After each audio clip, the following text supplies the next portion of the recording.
Mengapa pemerintah tidak mencetak uang sebagai upaya diantaranya untuk mengentaskan kemiskinan? Bukankah Amerika Serikat bisa mencetak uang dalam jumlah yang banyak? Apakah sistem ekonomi kita yang tidak membolehkannya?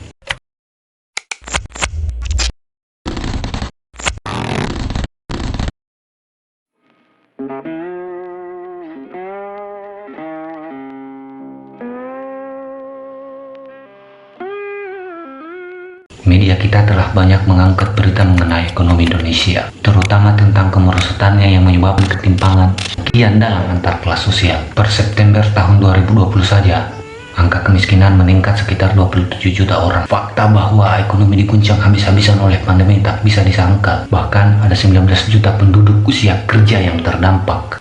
Begitu besar resource kita yang harus kita pindahkan dan kita fokuskan untuk penanganan COVID ini. Dan tentu ini memberikan dampak konsekuensi yang luar biasa kepada perekonomian. Perekonomian kita juga mengalami tekanan yang sangat dalam seperti yang dialami oleh banyak negara-negara di dunia. Kuartal kedua kita mengalami negatif 5,32%.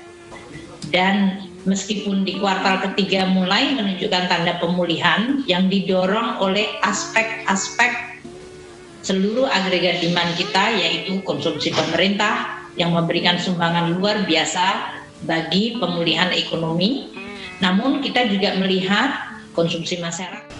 Lalu di tengah kegentingan ini muncul spekulasi bagaimana jika Bank Indonesia mencetak uang sebanyak-banyaknya. Bukankah ini salah satu jalan keluar dari terpuruknya ekonomi kita? Mengapa negara tidak melakukannya? Dan jika dilakukan, apa akibatnya?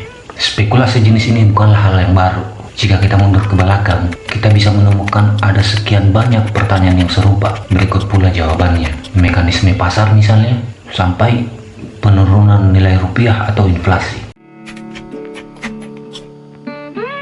Beberapa hari ini saya melakukan sedikit riset kecil-kecilan terkait pertanyaan-pertanyaan tadi. Dan selain saya merasa tidak mantap jika tidak membagikannya kepada teman-teman, saya mendapat satu kesimpulan bahwa apa yang terjadi pada suatu negara jika terjadi inflasi adalah kemiskinan.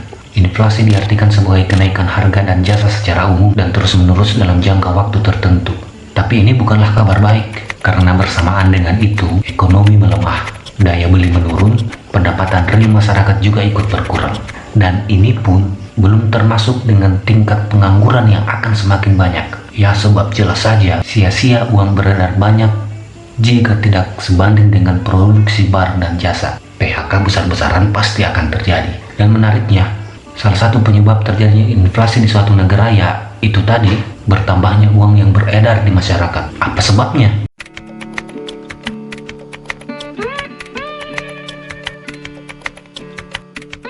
Dalam riset kecil-kecilan ini saya juga menemukan satu fakta bahwa ternyata tak hanya di Zimbabwe, jauh sebelum masa Orde Baru, di masa pemerintahan Orde Lama, Indonesia pernah diterjang inflasi besar-besaran. Tapi berbeda dengan inflasi yang terjadi di Zimbabwe, yang memang mencetak uang sebanyak mungkin. Di masa Orde Lama Soekarno, inflasi justru terjadi karena ada 3 jenis mata uang yang diakui dan itu beredar di masyarakat, bahkan secara meluas. Ini dikarenakan karena setelah Revolusi 45, Indonesia belum memiliki mata uang resmi, sehingga mau tidak mau 3 jenis mata uang tadi mengalir di masyarakat.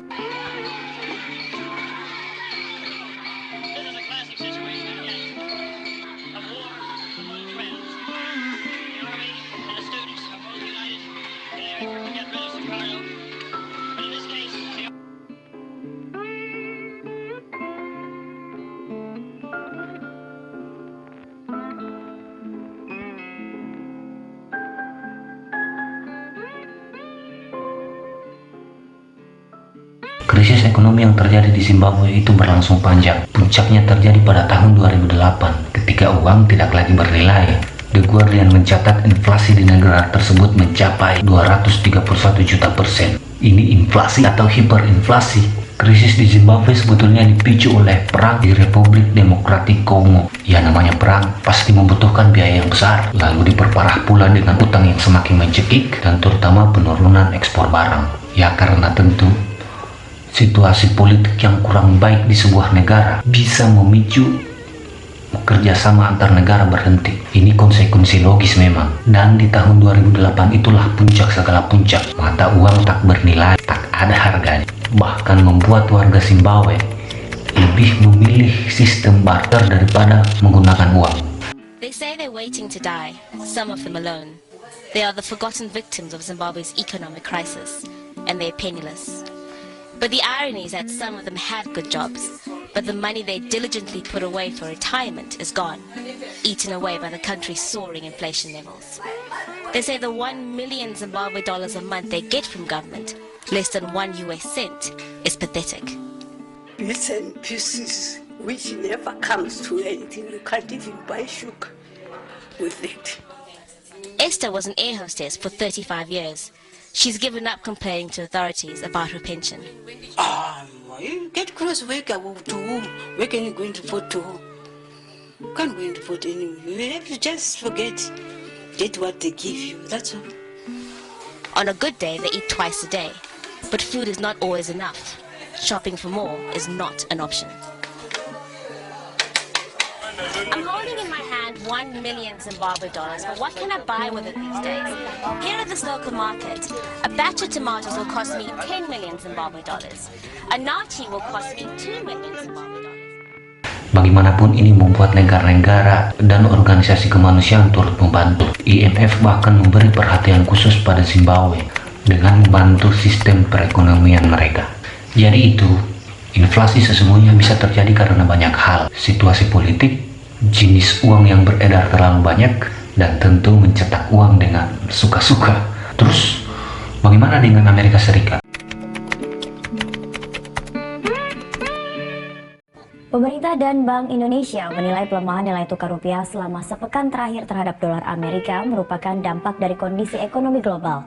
Nilai tukar rupiah melemah 34 poin terhadap mata uang dolar Amerika pada pembukaan perdagangan kemarin pagi. Menko Bidang Perekonomian Darmin Nasution menyatakan depresiasi rupiah dipicu sentimen negatif kondisi ekonomi Amerika Serikat.